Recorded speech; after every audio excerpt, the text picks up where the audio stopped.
하나님 말씀 보겠습니다. 성경 말씀은 구약 성경 여호수아 6장 8절부터 11절까지의 말씀을 보겠습니다. 구약 성경 326쪽, 327쪽에 걸쳐서 있는 말씀입니다. 여호수아 6장 8절부터 11절까지의 말씀입니다. 구약 성경 여호수아 6장 8절부터 11절까지 찾으셨으면 같은 목소리로 함께 봉독하겠습니다. 여호수아가 백성에게 이르기를 마치매 제사장 7은 양각 나팔 7을 잡고 여호와 앞에서 나아가며 나팔을 불고 여호와의 언약궤는 그 뒤를 따르며 그 무장한 자들은 나팔 부는 제사장들 앞에서 행진하며 후군은 그의 뒤를 따르고 제사장들은 나팔을 불며 행진하더라. 여호수아가 백성에게 명령하여 이르되 너희는 외치지 말며 너희 음성을 들리게 하지 말며 너희 입에서 아무 말도 내지 말라. 그리하다가 내가 너희에게 명령하여 외치라 하는 날에 외칠지니라 하고 여호와의 궤가 그 성을 한 번 돌게 하고 그들이 진영으로 돌아와서 진영에서 자니라. 아멘. 할렐루야. 서로 인사하겠습니다. 하나님 당신 축복하십니다. 하나님 당신 축복하십니다.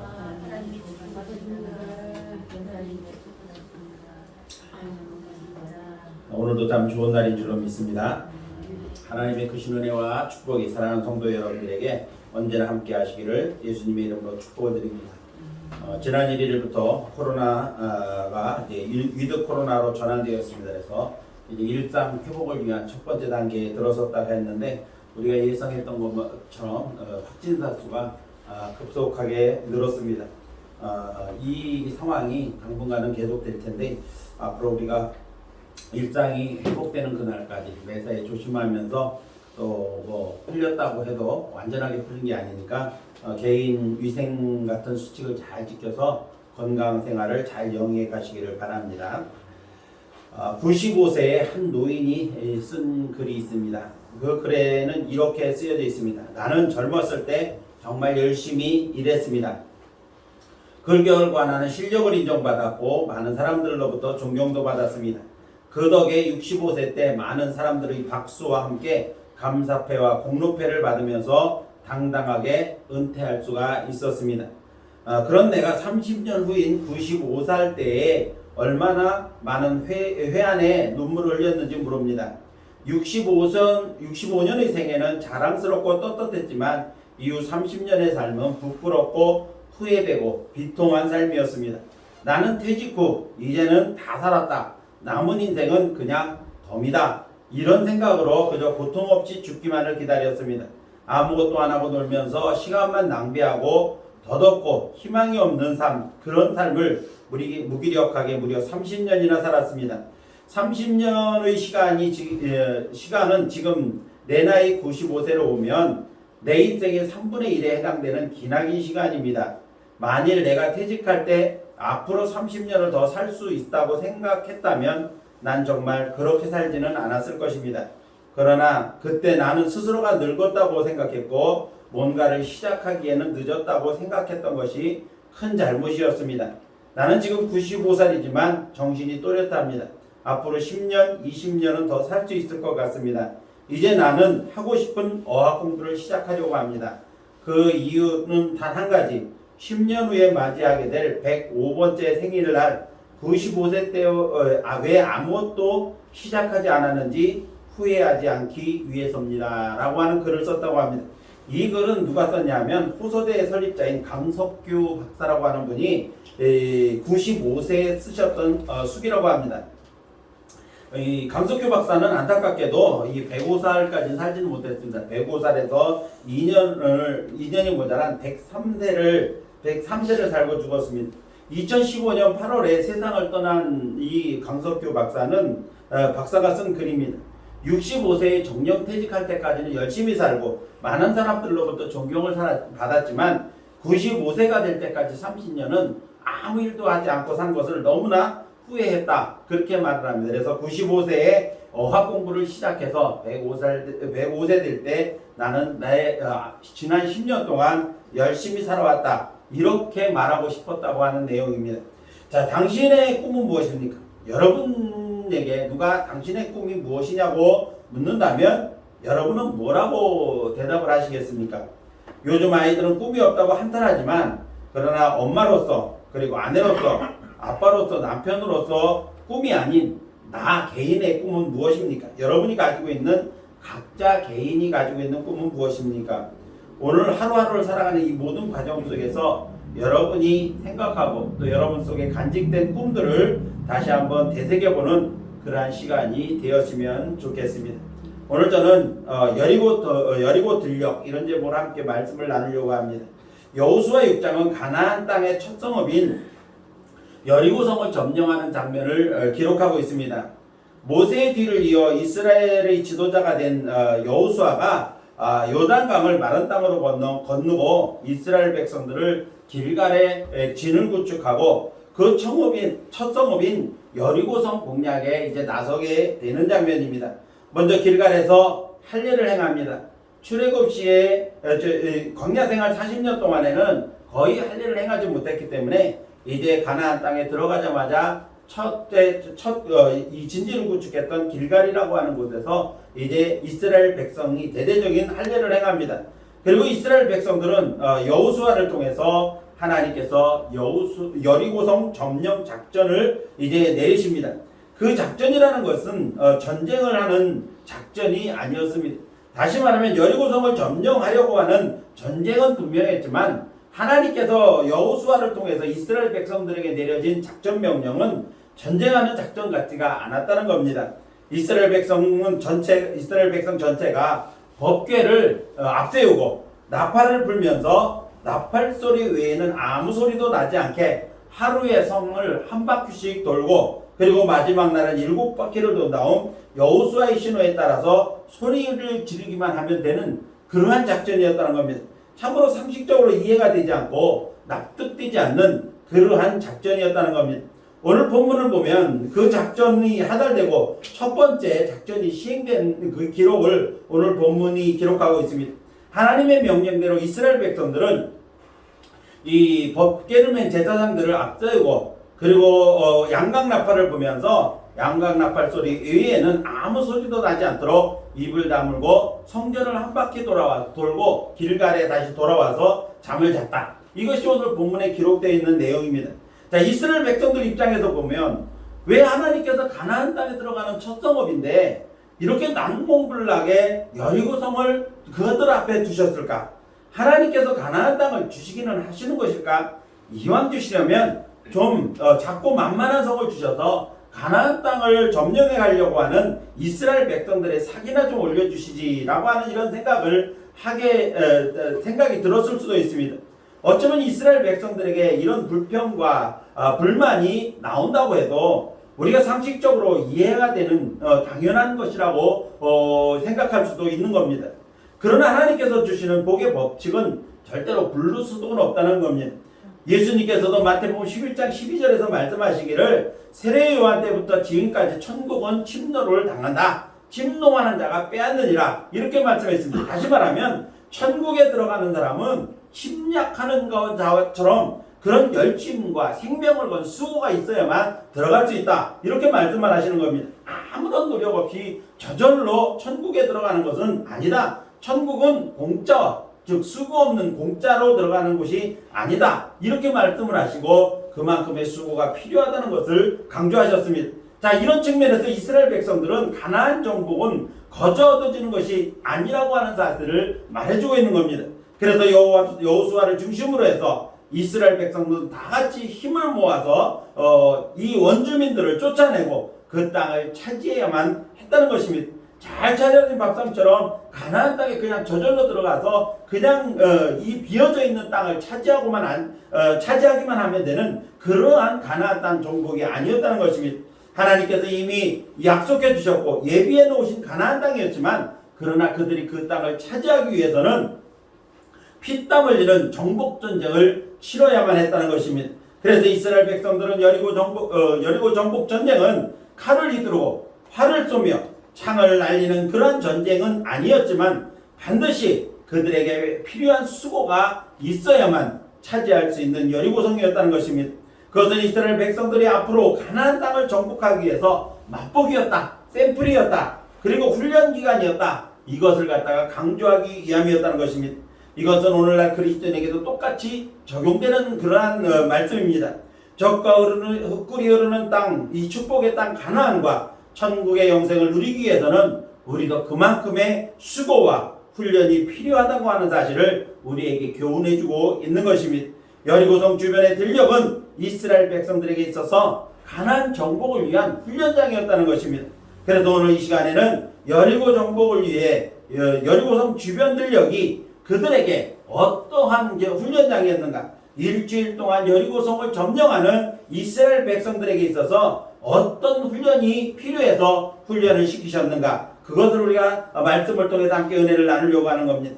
오늘 말씀을 통해서 하나님의 약속에 따라 우리가 소망 중에 바라보고 나아가는 축복, 즉 가나안 땅, 그리고 하늘나라를 우리가 차지해야 할 우리의 입장에서 이루 이스라엘 백성들이 여리고 들녘에서 수고한 그들의 훈련이 오늘 우리에게 교훈이 되고 기도의 제목을 발견하는 그러한 복된 시간이 될 수 있기를 예수님의 이름으로 축원합니다. 자, 그러면 여리고 들녘에서 이스라엘 백성들이 받은 훈련은 어떤 훈련이었을까요? 첫 번째로 보니까 인내의 훈련장이었다는 겁니다.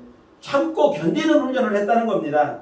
길갈에서 이스라엘 백성들에게 전달된 여리고성 점령 작전은 필요한 시간이 며칠이냐면 일주일입니다. 7일이었습니다. 7일 기간 동안 6일 동안은 하루에 한 바퀴씩 성을 돌고, 그리고 마지막 날 7일째는 빨리 돌아서 7바퀴를 돌아야만 했습니다. 자, 모두 13바퀴를 돌아야 하는 대장정입니다. 자, 장정도 하기 힘든 행군을 남녀노소 가릴 것 없이 이스라엘 백성 전체가 참여하는 그러한 일이었습니다. 여리고성 둘레에는 정확하게 측정된 바는 없습니다. 측정된 자료는 없는데 고고학자들에 의하면 적어도 4km는 됐을 것이다, 이렇게 추측을 합니다. 자, 이전 4km 정도라고 한다면 오늘날 군인들이 행군할 때 빠른 걸음으로 걸어야 갈 수 있는, 1시간 동안 갈 수 있는 그러한 거리가 4km에 해당되는 겁니다. 10리길입니다. 그런데 아시다시피 이스라엘 백성들은 군인들, 젊은 사람들만 있는 것이 아니고 백성 전체가 돌아야만 되는 그러한 시간입니다. 그렇다고 한다면 1시간 동안 여리고성을 한 바퀴 돈다고 한다면 장정 한 사람만 있는 것이 아니고 장정만 60만 명이 넘는 숫자니까 여자와 어린아이들, 그리고 어르신들까지 다 포함하면은 200만 명도 좋게 넘는 그러한 아주 대식구입니다. 이러한 많은 사람들이 이 작전에 참여를 했다는 겁니다. 이스라엘 백성 전체가 참여를 했습니다. 그렇다고 한다면 이 작전의 핵심은 모든 백성, 남녀노소 예외 없이 모든 백성들이 함께 참여하는 작전인데, 하루에 한 바퀴 도는 일도 쉬운 일은 아니었다는 겁니다. 한 사람이 1시간이 걸린다고 한다면 그 많은 무리가 성 전체를 다 돌고 돌아오면 한나절이 걸릴지 하루 종일이 걸릴지 모르는 일입니다. 어쨌든 4km, 10리길이라고는 하지만 10리길이라고 하는 이 길을 일주일 동안 매일 한 바퀴씩 도는 것도 쉬운 일은 아닙니다. 시간의 인내가 필요하다는 말씀이죠. 장정만 돌아도 빨리 돌아야 1시간인데 200만 대군이 돈다면 그 시간이 얼마만큼 걸릴지도 모르는 일입니다. 7일 동안 오래 참고 기다려서 행해야만 하는 그러한 훈련장이 바로 이 여리고 들녘이었다고 하는 것입니다. 그리고 마지막 날에는 하루에 7바퀴를 돌아야 됩니다. 하루에 한 바퀴 돌고 돌아오는 것도 시간이 얼마나 걸릴지 모르는 그러한 상황인데 하루에 7바퀴를 돌아야 됩니다. 하루에 7바퀴를 돌면은 1시간, 한 바퀴 돌면 1시간 걸린다 치더라도 7바퀴를 돌면 쉬지 않고 돌아도 7시간 걸리는 거리라고 볼 수가 있습니다. 7시간 걸리는데 200만 명이 7시간을 쉬지 않고 돈다고 한다면 육체적으로 얼마나 힘들겠습니까? 여러분도 아시는 것처럼 중동은 더운 나라입니다. 몹시 더운 그 나라, 그 날씨에 그들이 여리고성을 하루에 7바퀴를 돈다고 하는 것은 얼마나 힘든 일이겠습니까? 육체적으로도 매우 고통스러운 일이 아닐 수가 없는 겁니다. 정말 어느 한 사람이라도 입을 열고 지금 우리가 뭐 하는 것이냐 이렇게 되물고 싶은 그러한 상황이 수없이 일어났을 것입니다. 그러나 그들은 이와 같은 고통의 순간을 참고 견뎠습니다. 싸워 이기는 그러한 인내의 훈련을 그들은 했던 겁니다. 7일 동안 긴 시간 동안 일주일 내내 다른 일 안 하고 똑같이 여리고성 주위 한 바퀴 도는 일, 그 일을 계속한 겁니다. 그리고 마지막 날은 정말 힘들고 그 자리에 주저앉고 싶을 만큼 힘들고 어려운데도 하루에 7바퀴를 도는 그러한 아주 엄청난 양의 그러한 훈련을 한 겁니다. 참고 견디는 훈련, 인내 훈련, 바로 이것이 여리고 들녘에서 행한 이스라엘 백성들의 훈련이었습니다. 사랑하는 성도 여러분, 우리 그리스도인들도 마찬가지입니다. 가나안 땅의 축복은 저절로 오는 것이 아니고 거저 얻어지는 것이 아니라는 겁니다. 사람들은 축복이라고 말하면 불루소득처럼 얘기를 합니다. 하늘에서 돈다발이 떨어지거나 금덩어리가 떨어지는 것을 축복으로 여깁니다. 그러나 성경에서 말씀하고 있는 그러한 축복의 원리는 뭐냐? 수고한 대로 얻는 것이 축복인 겁니다. 다시 말하면 수고해야 내가 흘린 땀만큼, 내가 노력한 만큼, 내가 힘써 싸운 만큼 얻어지는 것, 그것이 바로 축복이라는 것입니다. 때가 이르기까지 힘써 싸워야 하는 수고도 필요하지만 더더욱 그것이 이루어지기까지 참고 견디는 인내의 훈련이 필요한 겁니다. 인내는 훈련하지 않고는 절대로 하나님의 은혜를 맛볼 수가 없는 겁니다. 기도에도 인내가 필요합니다. 하나님의 말씀의 성경을 보는 일에도 인내가 필요합니다. 헌신을 하는 일에도 인내가 필요하고 봉사를 하는 모든 일에도 반드시 훈련된 인내가 필요한 것입니다. 하나님의 은혜와 복을 누리는 일, 이것도 바로 인내를 훈련하고 그 인내를 훈련한 사람만이, 인내하는 사람만이 받을 수 있는 하나님의 특별한 은혜가 바로 축복인 것입니다. 이제 사랑하는 성도 여러분들이 인내를 잘 훈련해서 하나님께서 베푸시는 특별한 은혜를 깨닫고 그 은혜를 누리는 복된 성도의 삶이 되시기를 예수님의 이름으로 축복을 드립니다. 이스라엘 백성들에게 여리고 들녘은 바로 인내의 훈련 장소였던 것입니다. 두 번째로 이스라엘 백성들이 여리고 들녘에서 한 것은 뭐냐 하면 믿음을 훈련한 믿음의 훈련장이었다는 것입니다. 당시 여리고성은 그리 큰 성이 아니었습니다. 보통 성 정도 됐는데 중요한 것은 뭐냐면 이 성은 굉장히 튼튼한 성이었다는 겁니다. 역사도 오래된 성이었고 한 번도 허물어져 본 적이 없는, 다른 사람의 침략을 받고도 무너져 본 일이 없는 그러한 견고한 성이었습니다. 성벽이 이중으로 쌓여 있어서 절대로 무너질 수 없는 그러한 견고한 성이 바로 여리고성이었습니다. 자, 이런 튼튼한 성을 하루에 한 바퀴씩, 그리고 7째 날에 7바퀴 돌고 소리를 지른다고 해서 무너지겠습니까? 이것이 우리가 성경을 통해서 또 우리가 믿음을 가진 사람이기 때문에 여러 번 들었기 때문에 무너지는구나 이렇게 알지만, 실질적으로 우리가 성경을 통해서 이런 사실을 배우지 않고 이스라엘 백성들처럼 처음 하나님께로부터 처음 전해 들은 이야기였다고 한다면 우리 안에 정말 우리가 7바퀴 돌고 또 13바퀴 돌고 소리 지른다고 해서 이 성이 무너질까? 믿어지겠습니까? 더군다나 성벽을 돌면 적군이 성벽 위에서 이스라엘 백성들을 향해서 활을 쏠 수도 있는 그러한 생명의 위협도 무릅쓰고 그것을 감수하면서 돌아야 되는 겁니다. 그런데 하나님께서 2절 말씀을 보니까, 6장 2절 말씀을 보니까, 보라 내가 여리고와 그 왕과 용사들을 내 손에 주었다, 이렇게 먼저 말씀하십니다. 이스라엘 백성들로 하여금 성을 돌기 전에 내가 저 여리고성 그리고 그 왕과 백성들을 다 너희들 손에 주었다, 너희 손에 주었다. 이것은 무슨 말씀입니까? 이미 내가 너희에게 승리를 보장했다, 이렇게 말씀하는 겁니다. 자, 그렇게 말씀하니까 중요한 것은 뭐냐면 그 하나님의 말씀을 그대로 받아들이고 그대로 믿고 기쁜 마음으로 순종하느냐 그렇지 못하느냐의 차이인 것입니다. 아무 말도 하지 말고, 거기에다 아무 말도 하지 말고 성을 도르라는 겁니다. 내 말대로만 하면 저 성은 이미 너희에게 준 것이다, 이렇게 말씀을 하셨는데 그 말을 그대로 믿는다는 것 결코 쉬운 일은 아닙니다. 이것은 그들에게 믿음을 훈련하는 훈련이었다고 하는 것입니다. 지금까지 아무것도 아닐지라도 훈련을 통해 이것을 믿음으로 가지라는 것입니다.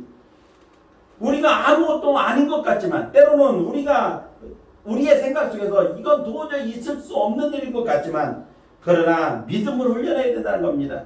반복해서 듣고 반복해서 그 사실을 우리 머릿속에 인식하고 반복해서 하나님을 향한 우리의 신뢰를 더 쌓아가면서 믿음을 훈련시켜야 되는 겁니다. 여리고성이 우리가 믿음으로 그 성이 무너짐으로써 그 이스라엘 백성들 안에 더 큰 믿음이 생긴 겁니다. 더 큰 믿음이 자라게 된 겁니다. 그것을 바탕으로 해서 여리고성을 점령한 그 믿음을 바탕으로 해서 이제 이스라엘 백성들은 전체적으로 이제 가나안 땅을 정복해 나가게 되는 것입니다. 하나님의 약속의 말씀을 믿고 앞으로 행진해 나가라. 이것이 하나님께서 이스라엘 백성들에게 요구하시는 것이었습니다. 그리고 이스라엘 백성들은 행진해 나갈 때 아무 말도 하지 말라고 말씀하십니다. 입 밖으로 아무 소리도 내지 말라는 특별한 명령이 있었습니다. 그것은 왜 그렇습니까? 사실 사람의 입에서는 긍정적인 말보다 부정적인 요소들을 사실은 많이 지니고 있기 때문에 그렇습니다. 그래서 소리를 내다 보면, 말을 하다 보면, 옆 사람과 이야기를 나누다 보면 부정적인 말이 나오고, 그 부정적인 대화를 하다 보면 하나님을 향하여 불평과 원망, 불신의 소리를 더 많이 하게 된다는 겁니다. 그래서 하루에 한 바퀴를 도는 동안 하루에 한 바퀴를 도는데 1시간, 그 빠른 걸음으로 장정들이 걸어도 한 시간이라 했습니다. 근데 그 1시간 동안 돌면서 얼마나 많은 대화를 하겠습니까? 그렇게 대화를 한다고 한다면 그 안에서 오고 가는 대화가 그 긍정적인 대화, 믿음의 대화가 그렇게 많이 나오겠습니까? 그것도 뜨거운 중동의 날씨에 아무런 장비도 없이 떼약볕을 그대로 받으면서 이스라엘 백성들이 행진을 했다고 한다면, 그리고 마음껏 이야기를 나눌 수가 있다고 한다면 듣기 좋은 말, 그리고 긍정적인 말은 그들의 입에서 나오지 않았을 것입니다. 불평과 불만이 쏟아지고 결국은 많은 그 사람들 중에 또 사람들을 선동해서 험악한 상태를 만들어버릴 수 있는 여지가 충분히 있는 상황입니다. 그래서 하나님은 이스라엘 백성들에게 행진을 하면서 아무 말도 입 밖에 내지 말아라. 너희가 가지고 있는 부정적인 생각이나 그러한 어떤 원망의 생각이나 이런 것들 입 밖으로 내지 말라는 겁니다. 그냥 믿음으로 행하기만 하라는 겁니다. 하나님의 약속의 말씀을 믿음으로 받고 받은 대로 간직하고 그 말씀을 근거로 움직이면 약속하신 말씀 그대로 되는 줄로 믿습니다. 이스라엘 백성들에게 여리고 들유력은 바로 이와 같은 믿음을 훈련하는 장소였던 것입니다. 믿음은 하나님의 약속된 축복을 그대로 받게 합니다. 이제 사랑하는 성도 여러분들이 약속의 말씀을 굳게 붙들고 믿음을 잘 훈련해서 여리고성을 무너뜨리는 같이 우리 앞을 가로막고 있는 문제의 대적들을 물리치고 승리하는 믿음의 성도들이 되시기를 예수님의 이름으로 축원합니다. 마지막 세 번째로 이스라엘 백성들이 그 여리고 들역에서 훈련한 훈련은 무엇이었냐면 순종을 훈련하는 장소였다는 겁니다. 이스라엘 백성들이 여리고성 정복 전쟁은 그들이 얼마나 하나님의 말씀에 순종하느냐 그렇지 않느냐 그 여부에 달려 있었다는 겁니다. 하나님께서 이미 이스라엘 백성들에게 승리를 약속해 주셨습니다. 여리고성과 그 왕과 그 백성들을 다 너희 손에 이미 넘겼다. 하나님께서 이미 승리케 하셨다는 겁니다. 그러면서 약속된 하나님의 약속된 그 축복을 그들에게 전달하면서 한 가지 너희들이 할 일은 뭐냐면 여리고성을 하루에 한 바퀴씩 돌아라. 그리고 마지막 날 7바퀴 돌고 소리 질러라. 그러면 내가 시킨 대로 하면 그대로 순종하면 그대로 이루어 주겠다. 이렇게 말씀한 겁니다. 자, 하나님의 말씀에 순종하느냐 그렇지 않느냐의 여부에 여리고성 점령이 달려 있는데 이스라엘 백성들의 상태를 보면 아직까지 국가적인 체계를 갖추고 있지 못했습니다. 출애굽 애굽에서 나올 때부터 그냥 갑작스럽게 나왔고 광야 40년을 계속 방황하고 다녔습니다. 마땅하게 국가 체계가 갖춰져 있지를 않았다는 겁니다. 따라서 잘 조직된 이 훈련된 군사가 있었던 것도 아니었고 그리고 좋은 무기를 가지고 있었던 것도 아닙니다. 그래서 변변한 무기조차 하나 갖추고 있지 못했는데 이런 그들이 철옹성 같은 여리고성을 무너뜨린다고 하는 것은 이 계란으로 바위치는 것과 같은 것입니다. 거기에다 여호수아를 통해 전달된 하나님의 말씀은 그냥 법궤를 앞세우고 나팔 불면서 아무 소리도 하지 말고 성을 하루에 한 바퀴씩 그렇게 돌기만 하라는 겁니다. 마지막 날 7바퀴 뒤돌고 여호수아의 신호에 따라서 소리 질러라. 이것이 하나님께서 이스라엘 백성들에게 전달하신 명령입니다. 자, 이스라엘 역사를 보면 이처럼 이해되지 않는 그러한 전쟁의 역사가 몇 번 있었습니다. 출애굽기 17장을 보면 이스라엘 백성들이 아말렉과 싸우는 전쟁 장면이 나옵니다. 그 역시 이스라엘 백성도 어떤 군사 체계가 있었던 것도 아니었습니다. 그런데 모세는 뭐라고 말을 하는가 하면, 여호수아에게 뭐라고 말을 하는가 하면, 너는 군사들을 데리고 나가서 싸워라. 나는 산에 올라가서 너희를 위해서 기도하겠다. 그렇게 말씀을 하십니다. 자, 모세가 그렇게 이야기를 하고 산에 올라가서 전쟁터가 내려다 보이는 그곳에서 하나님 앞에 기도하면, 손을 들고 기도를 하면 이스라엘 백성들이 이기고, 팔이 아파서 손이 내려오면 이스라엘에게 전세가 불리해집니다. 이때 모세의 형과 조카인 나론과 우리 모세를 자리에 앉히고 양손에서 양짝에서 손을 들어서 모세의 기도를 도와줍니다. 그래서 이스라엘 백성들이 전쟁했습니다.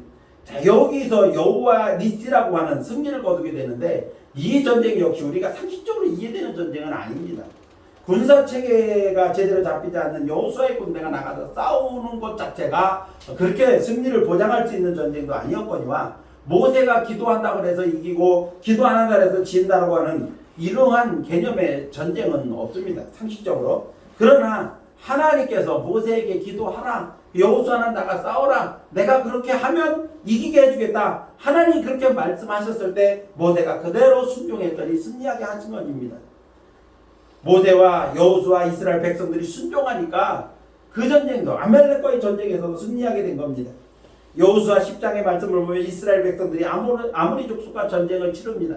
그런데 하나님께서 도와주셔서 이스라엘 백성들이 승기를 잡습니다. 막 승기를 잡아서 이제 이길까 볼까 했는데 해가 넘어가 버리는 겁니다. 해가 넘어가려고 하니까 여호수아가 태양을 향해서 노래를 부릅니다. 태양아, 너는 기본 위에 머물러라. 달아, 너는 아얄란 골짜기에 그리할지어다. 이렇게 노래를 불렀더니 하나님께서 넘어가던 태양을 멈추게 하시고 떠오르던 달을 멈추게 하셨다는 겁니다. 그래서 이스라엘 백성들이 완전히 이길 때까지 태양이 넘어가지 않고 달이 떠오르지 않았다는 겁니다. 자, 이것도 우리가 상식적으로 생각해 볼 때, 그냥 인간적으로 생각해 볼 때 정말 이스라엘이 이길 수 없는 그러한 전쟁, 이길 수 있는 그러한 전쟁은 아니었다는 겁니다. 그런데 하나님께서 역사하시고 이스라엘 백성들이 순종을 했더니 이겼다는 겁니다. 오늘 여리고성 정복전쟁도 한번 생각해 보십시오. 군대만 나가서 싸우는 것이 아니라 이스라엘 백성 전체가 나가서 싸웁니다. 노인과 여자와 어린아이들까지 참여하는 그러한 전쟁은 세계 어느 곳에도 없습니다. 적군과 맞붙기 전에 먼저 위태로운 사람들, 즉 노인과 여자와 아이들은 피난을 시킵니다. 안전하게 그들을 피난시킨 다음에 그리고 나가서 싸우는 것이, 그것이 전쟁입니다. 그런데 하나님께서는 이스라엘 백성들에게 여자, 아이, 노인 할 것 없이 이스라엘 백성 전체가 다 나가서 싸우라는 겁니다. 그런데 하나님께서 명령하신 말씀은 온 이스라엘 백성들이 여리고성 전쟁에 참여하라고 말씀하시는 겁니다. 이것은 무엇을 말씀하는 겁니까? 온 마음을 다해야 된다는 겁니다. 부분적으로 참여하는 것이 아니라 이스라엘 백성 전체가 마음을 같이 해서 하나님의 말씀에 순종하며 나가 싸워야 된다는 것을 말씀하고 있는 겁니다. 하나님께서 우리에게 원하시는 것은 뭐냐면 우리의 부분적인 마음을 원하시는 게 아니라 우리의 온전한 마음을 원하시는 겁니다. 이스라엘 백성 전체가, 온 백성 전체가 나가서 싸워야 했던 것처럼 우리의 온 마음과 정성과 우리의 모든 것을 다해서 하나님 앞에 순종할 때 하나님께서 우리에게 승리를 주시는 것입니다. 이렇게 이스라엘 백성들에게 전달된 하나님의 말씀에 이스라엘 백성들은 순종했습니다. 돌라면 돌았습니다. 온 백성이 참여하라면 참여했습니다. 소리내지 말라고 하니까 굳게 다물고 그들은 성을 돌기만 했습니다. 여리고성의 승리는 순종으로 얻은 승리였던 겁니다. 군사력과 무기가 좋아서가 아니라 그것에 관계없이 하나님의 말씀에 순종한 결과로 얻어진 승리가 여리고성의 승리였다는 것입니다. 사랑하는 성도 여러분, 항상 말씀드리는 것입니다만은 구원은 믿음으로 받습니다. 예수 그리스도를 믿음으로 구원을 받지만 축복은 하나님의 말씀에 순종할 때 받는 것입니다. 하나님께서 이스라엘 백성들에게 이미 여리고성이 무너지고 승리를 너희에게 주었다, 이렇게 예정해 놓았으니까 너희는 그냥 내 말에 가서 순종하고 싸워라, 이렇게 말씀할 때 그들이 순종했더니 승리를 얻게 되어진 것입니다. 성도들은 이미 우리 하나님께서 우리에게 축복을 준비해 놓으셨습니다. 우리가 아무 조건 없이 하나님의 말씀에 순종할 때 우리에게 약속한 대로 하나님의 축복을 받게 되는 줄로 믿습니다. 이제 사랑하는 성도 여러분들이 말씀에 순종하는 훈련을 통해서 예비된 하나님의 축복을 받아 누릴 수 있는 그러한 성도들이 되시기를 예수님의 이름으로 축원합니다. 아멘. 이제 말씀을 마치려고 합니다. 이스라엘 백성들의 여리고성 싸움은 이미 이겨놓은 싸움을 하는 것이었습니다. 그러나 이스라엘 백성 전체가 다 참여해야 했듯이 우리의 온 마음과 또 우리의 모든 것을 다 해야만, 힘써야만 우리가 그것을 수행할 때 하나님께서 우리에게 승리를 주시는 줄로 믿습니다. 오늘 우리가 살아가는 삶의 여정 속에서도 여리고성과 같은 난공불락의 문제들을 만날 수 있습니다. 그러나 이 여리고성과 같은 문제는 반드시 무너뜨리고 넘어가야 됩니다. 그것을 피해갈 수는 없다는 것입니다. 세상에 넘지 못할 문제, 해결되지 않은 문제는 결코 없음을 우리는 알아야 됩니다. 왜냐하면 하나님께서 이미 저와 여러분에게 그 문제 뒤에 축복을 예비해 놓으셨기 때문에 그렇습니다. 이스라엘 백성들은 마라에서 쓴물을 만났습니다. 그 쓴물 때문에 마음이 불편하고 또 원망의 마음도 생겼지만 그러나 하나님께서는 그 마라 뒤에 종려나무 70그루와 그리고 12개의 샘이 있는 엘림을 준비해 놓고 계셨던 것입니다. 그러나 이스라엘 백성들은 여리고 들녘에서 훈련을 통해서 이스라엘이 여리고성을 점령했던 것처럼 우리에게도 훈련의 장소는 필요합니다. 훈련이 필요하다는 것입니다. 이스라엘 백성들의 여리고 들녘은 어떤 훈련의 장소였습니까? 시간의 고통 그리고 육신의 고통을 참고 견뎌내는 인내의 훈련장이었던 것입니다. 하나님을 절대 신뢰하게 하는 믿음의 훈련장이었음을 기억해야 됩니다. 말도 안 되고 이해도 할 수 없는 상황 가운데서도 하나님의 말씀에 순종해야 하는 순종의 훈련장이었다는 것입니다. 사랑하는 성도 여러분, 이스라엘 백성들은 훈련을 통해서 여리고성을 점령했습니다. 마찬가지로 오늘날 우리에게도 이러한 훈련이 필요하다는 사실을 우리는 기억해야 됩니다. 이스라엘 백성들에게 가나안 땅의 축복이 열심히 훈련하고 힘써 행함으로써 얻은 축복인 것처럼 우리 앞에 여리고성과 같은 문제를 만날지라도 여리고 들녘의 이스라엘 백성들처럼 인내와 믿음과 순종을 잘 훈련해서 승리하고 가나안의 축복을 누릴 수 있는 저와 여러분들이 되시기를 예수님의 이름으로 축원합니다. 교회 소식을 말씀드리겠습니다. 예배에 참석하신 성도 여러분들을 환영하며 하나님의 은혜와 축복이 가득하시기를 바랍니다. 2021년 교회 표현은 주여 회복해 하옵소서입니다. 오늘 이제 11월 첫째 주일을 맞이했는데 2021년도 이제 2달밖에 남지 않았습니다. 오늘까지 포함해서 이제 8주 정도 남았는데 나머지 기간 동안 최선을 다해서 좋은 마무리가 될 수 있도록 해주시길 바랍니다. 이제 지난 1일부터 위드 코로나가 시작됐습니다. 아직 뭐 완전한 시작은 아니지만은 시작하면서 예상대로 확진자도 급증하고 있는 그러한 일들이 계속되고 있습니다. 아마 당분간은 계속 그럴 것 같은데 어쨌든 매사에 조심하면서 우리의 일상이 하루속히 회복될 수 있도록 위해서 기도하면서 다 함께 노력해 주시기를 바랍니다. 이제부터 모든 예배는 성전 예배를 중심으로 드리겠습니다. 그래서 우리 영상 예배는 이번 달까지만 드리도록 하겠습니다. 이번 달까지만 드리고 12월 달부터는 영상 예배를 이제는 중지하도록 그렇게 하겠습니다. 그러니까 뭐 이제 성전에 나와서 예배하는 것을 힘써 주시기를 바라고요. 주중 예배는 내년부터 시작하도록 하겠습니다. 올해까지는 현 상태로 계속 유지를 하고 주중 예배는 내년부터 정상적으로 드리도록 그렇게 하겠습니다. 그리고 2022년 목회 계획을 위해서 기도해 주시고 셋째 주일은 추수감사 주일로 지키도록 그렇게 하겠습니다.